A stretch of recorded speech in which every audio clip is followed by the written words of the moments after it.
Es lunes y nosotros listos para llevarles hoy la edición número 132 de Acá Entre Nos. Rosario Elán. Eloy, mucho gusto. La nota súper conocida y ya muy poco difundida o platicada. La consulta popular para enjuiciar a los expresidentes del país, un total y absoluto fracaso. Acontece que solamente se registran 6.663.000 votos, de los cuales, Rosario, 6.511.000 fueron un sí y los otros 111.900 dijeron no. Recordemos que se requería un total del 40% de votos de la lista nominal para que esta jornada fuera vinculante, es decir, para que tuviera la validez esperada.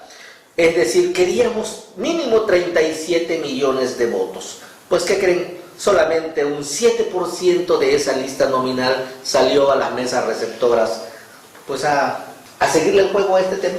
Pues, ¿sabe? Eloy, las preguntas sobran, las preguntas y las culpas también sobran, pero aquí hay una cuestión muy importante. Cuando hacemos el balance de los números que arrojan la mentada consulta, nos encontramos con varias situaciones en el camino. Una, esta jornada no fue una jornada para elegir un candidato. Claro. Por lo tanto, los candidatos, los aspirantes o los candidatos no se activaron, no fueron a las comunidades, no fueron a las colonias, no anduvieron caminando para buscar el voto. Tampoco se pagó. Tampoco se compró voto. Entonces, los resultados son los que ya estamos viendo. La gente no se activó, los activistas no operaron, los activistas de Morena no se operaron, nadie se movió. Entonces, toda la responsabilidad se la dejaron a un INE que, bueno, que al final de cuentas hizo su trabajo, pero que no se vio, pues, en términos generales, esa situación. La otra, ¿cómo es lamentable, es vergonzoso que un proceso de una consulta ciudadana le haya costado al pueblo más de 500 millones de pesos? ¿Se imagina usted cuántas obras de beneficio social se pudieron haber hecho en el país? ¿En plena pandemia? ¿Cuántas vacunas se pudieron haber comprado para el COVID? ¿Cuántos respiradores se pudieron haber comprado? ¿Cuántas camas? ¿Cuántas soluciones hubiésemos tenido cuando estamos en un país donde la pobreza se incrementó? Maestro, creo que ese dinero fue tirado a la basura de una manera soberbia y que yo creo que eso no debe volverse a repetir. Sin embargo, vemos al presidente de la República cuando sale en su mañanera mostrando un aparente rostro de alegría. Digo aparente porque no se percibía lo mismo hacia su interior. Él trata de minimizar esta situación y dice que se trató de una excelente jornada de participación ciudadana. Agrega que no era necesario llegar al 40% de la votación de la lista nominal porque no se trataba de un juicio sumario. Dijo que en todo caso cualquier acción que se emprenda en contra de los expresidentes pues tendrá que pasar, dice, por las instancias correspondientes donde se les respeten sus derechos humanos y todo lo que tiene que ser versado a favor de los expresidentes. Y la pregunta del millón, luego entonces, ¿para qué tanta laraca? Por eso estoy contento por los resultados de la consulta del día de ayer. Pero y la otra cuestión, el pueblo, dice, Andrés Manuel dice que si el pueblo debe de ver todos los días la mañanera para estar informado. Claro que el pueblo vio que Andrés Manuel dijo que él no iba a votar. Entonces el pueblo dijo, ¿y yo por qué voy a votar?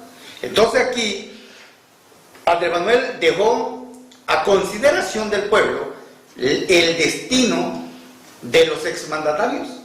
O sea, que el pueblo una vez más se fue a favor de Barrabás y no le quedó más al mandatario que arropar la decisión del pueblo. Sin embargo, vino después la repartición de culpas. Es más, creo que ya estas se comenzaban a repartir desde antes del 1 de agosto. El culpable número 1 es el INE. Acuérdate que se le acusa de que no le dio una correcta difusión a la jornada. Lo habíamos ya comentado desde esta mesa. Se le acusa de que no instaló mesas especiales. Pero también recordemos que el INE desde antes de esto había estado solicitando ampliación presupuestal que nunca se le dio. Claro. Tuvo que hacer esta jornada con recursos propios ya asignados. Y bueno, ahí está. Desde antes, también acordémonos, Mario Delgado, presidente nacional de Morena, ya acusaba complot del INE. Ya sentían pasos en la azotea, ya veían venir esta devastadora debacle de esta. Y lo peor que es vergonzoso y penoso ver al dirigente nacional de Morena en sus spots dando por un hecho que la consulta fue todo un éxito. Es lamentable. Y decir que el pueblo dijo que sí, o sea, ¿en qué mundo vive este señor? Digo, yo no sé, pero ahora, ese hombre se la pasó paseando en las pasadas elecciones en todo el país. Claro. Entonces, ahora, ¿qué pasó realmente, Rosario? ¿Qué hay detrás de todo esto? ¿Por qué esa apatía de la gente? ¿Por qué esa no participación? Porque si revisamos, nos damos cuenta que ni cuando menos todos los funcionarios de Morena en el país acudieron a las mesas receptoras, mucho menos acudieron todo ese volumen de gente beneficiada con los programas sociales. Mucho se especula al respecto, hay quienes atribuyen al cambio en la pregunta, que acuérdate que fue modificada por la Corte, claro, donde es un tanto ambigua, poco clara, y no se incluyen desde luego los nombres textuales de los expresidentes. La otra, pues la poca difusión que se le atribuye al tema. Y bueno, yo más bien me quedo con que la gente, como decía el mismo presidente, ya no es tonta. La gente ya no cree en este tipo de propuestas, y no estoy diciendo que esto refleje una no aprobación a la tarea del presidente, es una cosa muy diferente. Sin embargo, vemos que el pueblo ya sabe distinguir entre lo que es algo serio y lo que es una payasada. ¿Desde cuándo, y lo hemos dicho desde acá, desde cuándo se tiene que preguntar si se debe de aplicar o no aplicar la ley? Posiblemente en el futuro, aprovechando que esto ya es una figura constitucional, lo de las consultas populares, a lo mejor el pueblo después de esto futuro haya mayor participación, pero cuando tenga que preguntársele algo serio, coherente, que tenga que ver con el desarrollo de este país. Claro.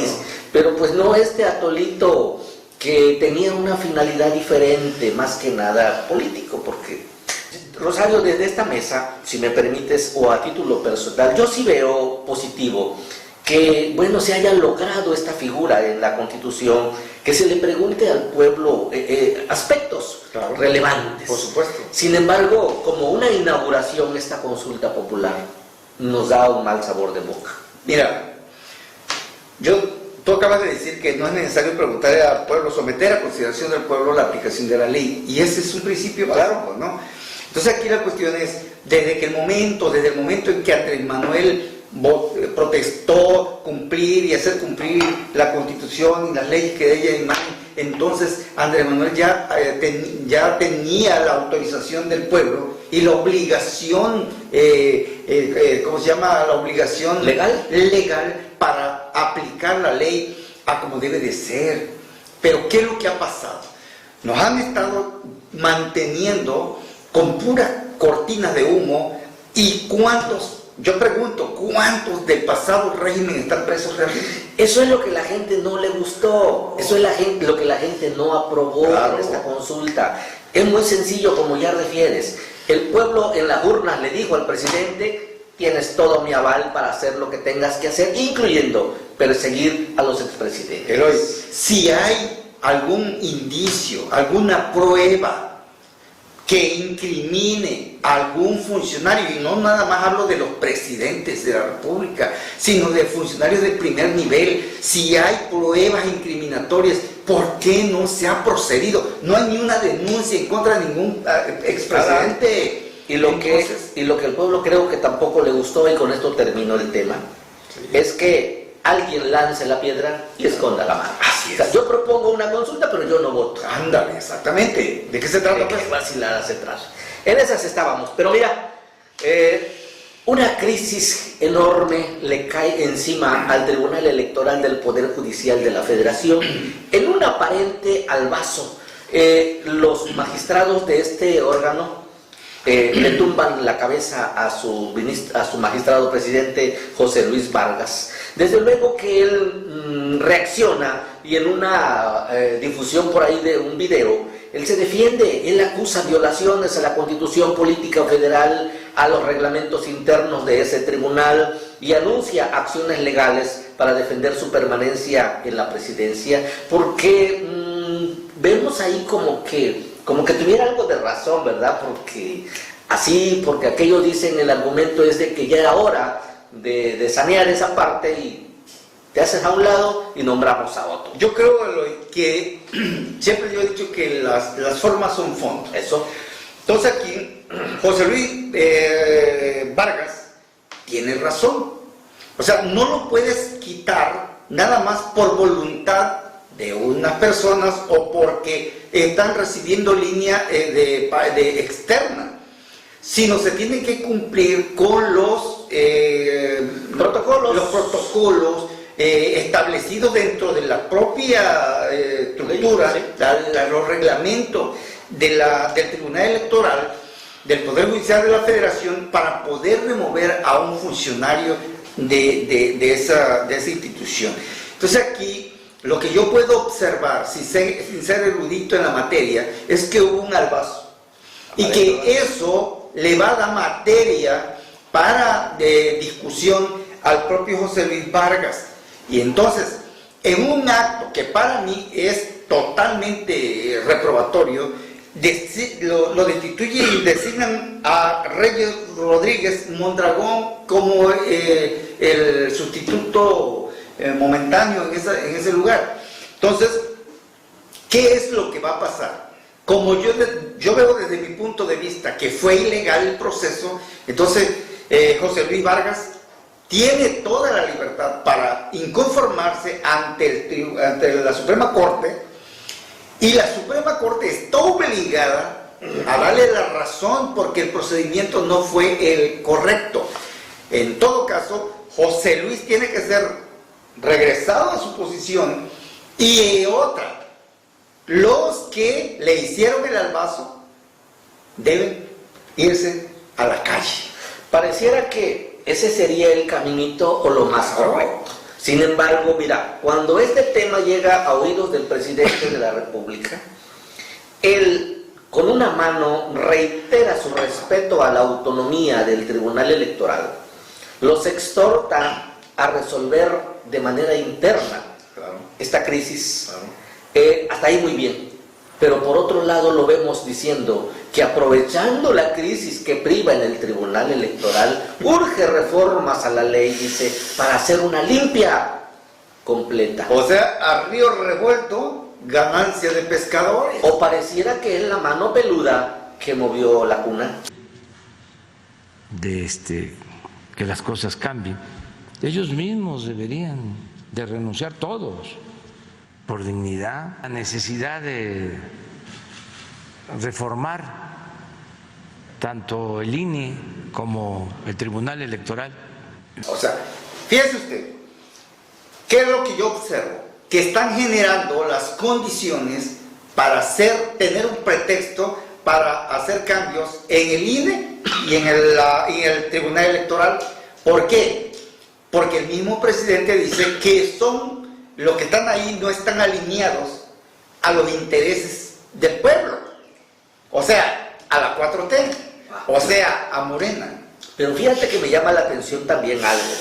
El presidente del país, por un lado, dice: yo no tengo nada que ver, yo soy respetuoso, resuelvan ustedes, son órganos autónomos, Sí. Y para no verse muy evidente, dice, bueno, entonces si al nuevo que acaban de nombrar estos rebeldes se atrevió a faltarme el respeto en una ocasión, o sea, diciendo, si yo no lo avalo, me interesa que... Así es. Resulta que al dar a conocer el presidente lo que estaba ocurriendo ahí dentro del tribunal con el albazo del que yo hablo, el presidente dice, bueno, hay que hacer un cambio urgente ahí porque ya eso está podrido, está echado a perder. Pero dice también, y resulta que el que acaban de designar como sustituto, o sea, en el caso de Reyes Rodríguez Mondragón, ese me atacó. Oye, utilizar la mañanera para acusar, me suena infantil esa situación ahí. Me atacó. Y resulta que el presidente que eligieron en una ocasión me insultó. Entonces, como diciéndole a los que están al lado, Miren a quién nombraron. todo sobre él. Claro. Todo el enfoque en la batería para allá. Resulta que Reyes Rodríguez Mondragón le contesta al presidente y le dice, momento, ese tweet donde dice que lo ataca es falso. Entonces alguien engaña al presidente y el presidente se va con la finta y hasta lo presenta en la mañanera quedando en una total vergüenza. Pero mira, tú decías que el camino de José Luis Vargas era pues pedirle a la Corte que resolviera si hubo legalidad o ilegalidad en este albazo. Ándale. Y hacia allá iba José Luis Vargas, camino a la Corte. Sí. Pero de pronto sale a la puerta el presidente de la Corte, Arturo Saldívar, y de porrazo declara que para superar la crisis al interior del Tribunal Electoral, lo único es la salida de José Luis Vargas, porque no hay condiciones para que se quede. Le está diciendo, hay momento, regrésate, porque lo único que se puede hacer es que te vayas. O sea, a título personal, el presidente de la Corte está adelantando su juicio respecto a este tema. Arturo le está coartando de antemano su derecho para que la Corte en pleno analice si hubo violaciones a alguna ley superior, media. Ojalá el magistrado Vargas le haga una exhortación respetuosa, tome también una decisión con altura de miras y con responsabilidad y con realismo, porque lo cierto es que ya no hay condiciones cuando tiene este rechazo expreso de 5 de los integrantes del tribunal. ¿Qué sé yo?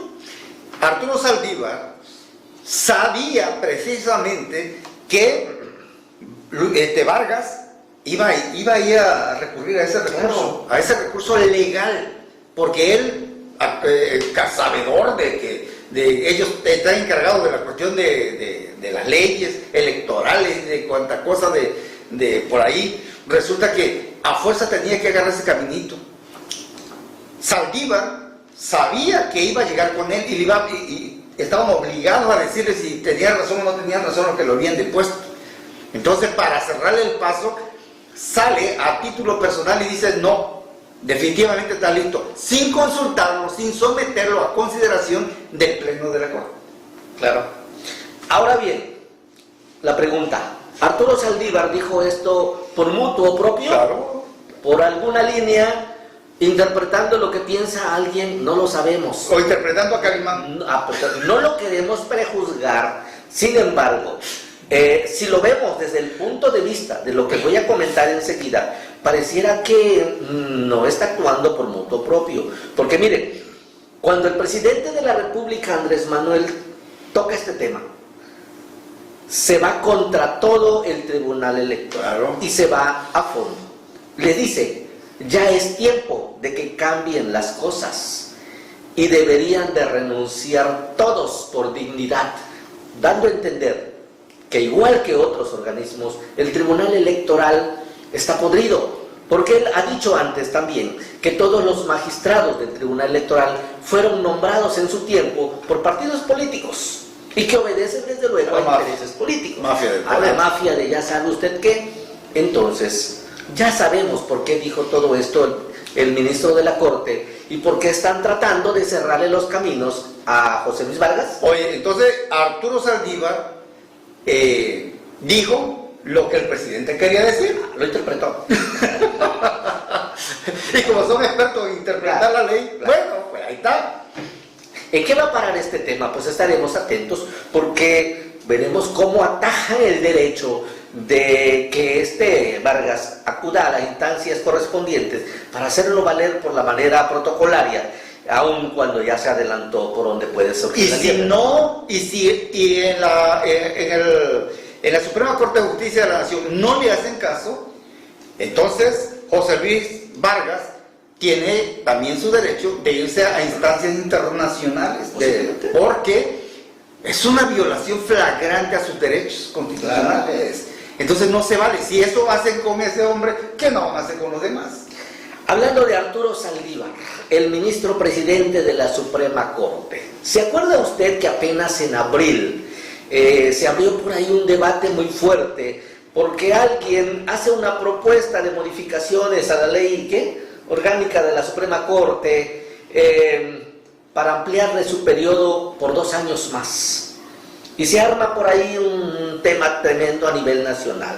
Acontece que Arturo Saldívar renuncia voluntariamente a esa intentona de ampliarle su periodo por 2 años más que le dio el Senado a propuesta del presidente de la República, de Morena, y lo hace exactamente unas horas antes de que sus compañeros ministros bajaran a votación directa el tema de la inconstitucionalidad planteada por otros partidos políticos. Lo cierto es que yo no estoy aquí por cargos, por puestos, ni por privilegios. De tal suerte que quiero informar que concluiré mi mandato como presidente de la Suprema Corte de Justicia de la Nación el 31 de diciembre de 2022. Y dice, me olvido del tema y me voy el 31 de diciembre del 2022, como ya estaba previsto. Arturo Saldívar evitó que sus compañeros le dieran palo también. Arturo Saldívar prefirió salir por la puerta de adelante que por la puerta de atrás. Sería vergonzoso que sus compañeros le hubieran dicho no estamos de acuerdo. Entonces por eso él se adelanta y anuncia que se va cuando termine su periodo para el que fue designado presidente.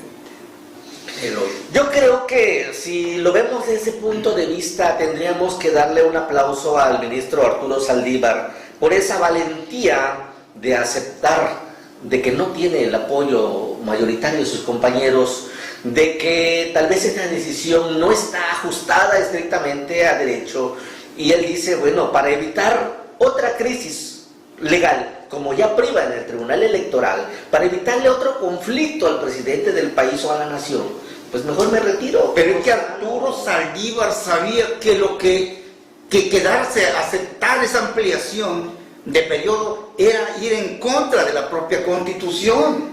Cuando esta polémica se arma, ¿quién no recuerda al diputado federal Porfirio Muñoz Ledo en tribuna, dándoles una cátedra a sus compañeros homólogos, diciéndoles los perjuicios que le ocasionarían al país entero? Él habló de que incluso pudieran estar en puerta de cometer el delito de perjurio, es decir, violentar lo que prometiste cumplir y luego no cumples, ¿sí? Varias organizaciones de abogados en México, académicos y juristas, no tuvieron empacho en calificar como una infamia y una inconstitucionalidad vergonzante esta intentona de ampliarle el periodo por 2 años más al ministro de la Corte.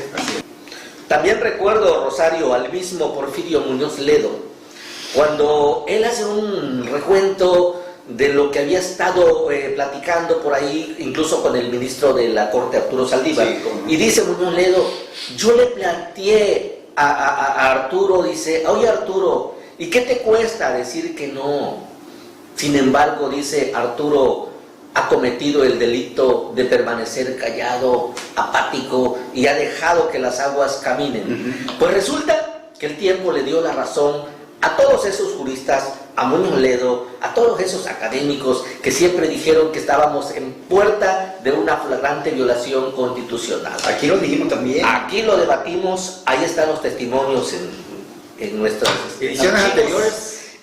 Acontece pues que el presidente de la Corte ha decidido no caer en ese terreno de una burla nacional y por sus propios ha dicho, mejor ahí la dejamos. Luego entonces, como decimos los abogados, el tema se queda sin materia y ya los ministros pues no entran a estudiar o analizar algo que ya no es debate. Claro. El ministro ha decidido retirarse en la fecha que ya fue establecida antes que le fue dada, el 31 de diciembre del 2022. Y la pregunta del millón, Rosario, y la pregunta del millón, ¿quién va a asumir después de Saldívar?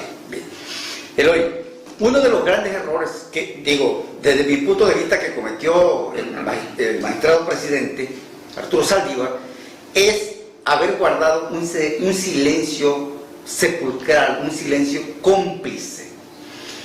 Porque él, de antemano, cuando el tema se supo que le iban a ampliar el periodo, él sabía que esa decisión era contraria a la Constitución. Por lo tanto, él desde el principio debió haberse pronunciado, pero prefirió callarse. Hacerse a un lado. El presidente, Andrés Manuel, dice, es que Arturo es el único que puede hacer las reformas. Entonces, Arturo se lo cree y le deja correr tiempo al grado tal que llega el momento en que por presiones internas y por sabiendas de que esto no procede, toma la decisión de decir, ¿saben qué? No acepto la ampliación del periodo. Entonces, ¿quién va a sustituir a Arturo? Tiene que ser alguien de ahí de adentro, claro. Tiene que ser otro magistrado. ¿Por qué? Porque imagínate si Andrés Manuel dice, no, vamos a meter otro, que un externo va a ser el presidente, eso no procede, porque para eso tendrían que reformar la propia, los reglamentos de la... Tendría que salir un ministro para que pueda entrar. Exactamente, tendría que cambiar. Entonces, o los pueden enfermar, ya ves que la 4T se puede dar muchas cosas. Entonces, eso sería una cuestión ahí que tiene que ser uno de los que están actualmente, un ministro de los que están ahí con Arturo Saldívar, el que lo puede sustituir en un momento dado. Ahora, ¿por qué el ministro Saldívar decide de última hora, ya casi cuando están los ministros por tomar decisiones al tema, tirar la toalla y decir mejor, ahí la dejamos? Algo escuchó, algo se filtró, algo supo, y lo digo porque, mira, el presidente de la República, que justo es un hombre súper informado, claro, él dijo desde un día, 2 días antes, que adelantó de que lo que iba a suceder y dijo que lo que pasa, dice que Arturo no lo quieren sus homólogos, sus claro, compañeros, o sea, los otros ministros. Lo evidenció. Sí, no los quieren, dice, porque pues ya sabes, ellos pertenecen a la mafia del poder. Ok.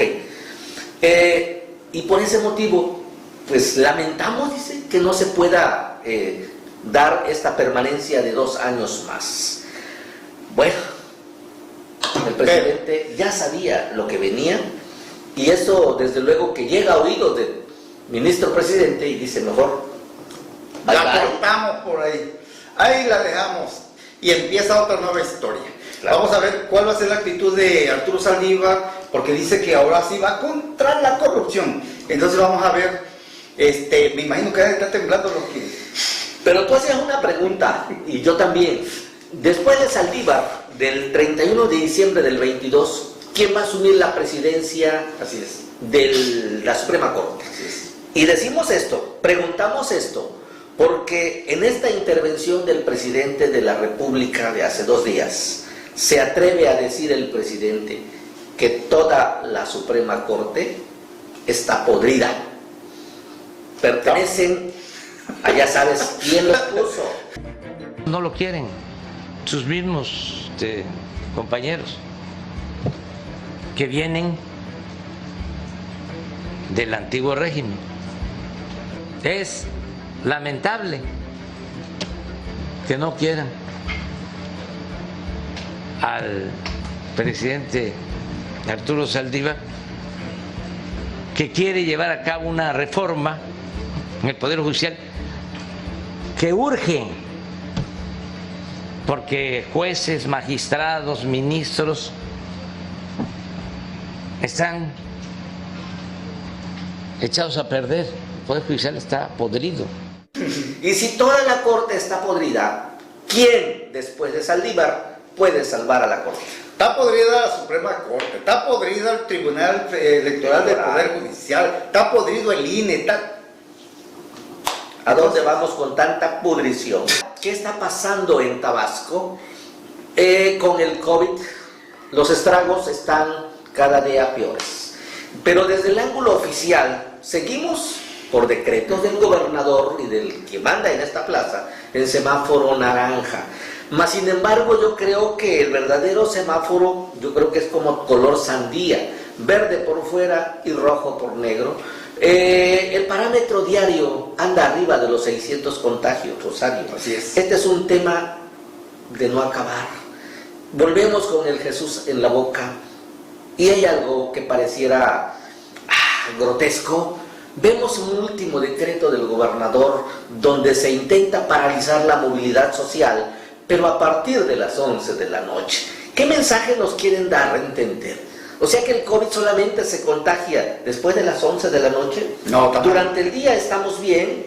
O explícame tú esa parte. No, tú estás mal. Mira, lo que pasa es que el gobernador, nuestro gobernador, que es un hombre sabio, es un hombre inteligente. ¿Me lo prometes? Es un hombre que sabe lo que su pueblo necesita, que está a la vanguardia en toda la tecnología y que ha estado siempre al pendiente de su gente.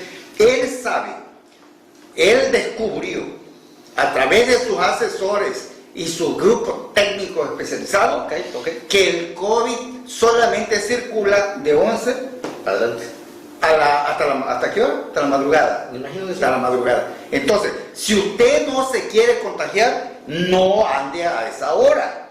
Nuestro gobernador, que es un hombre probo, un hombre centrado, vertical, y que sabe la necesidad que su pueblo corre, entonces él toma las decisiones y decreta que de las 11 hasta la madrugada no se puede andar porque a esa hora anda el COVID. Haz de cuenta que es el chupacabra. Ya el COVID se volvió un tecolote solamente de noche. O como llamo el vampiro que sale en la noche. Entonces, mira, tener un gobernador así, puta, ni Obama lo tiene. De lujo. No, de puro lujo, Es puro lujo.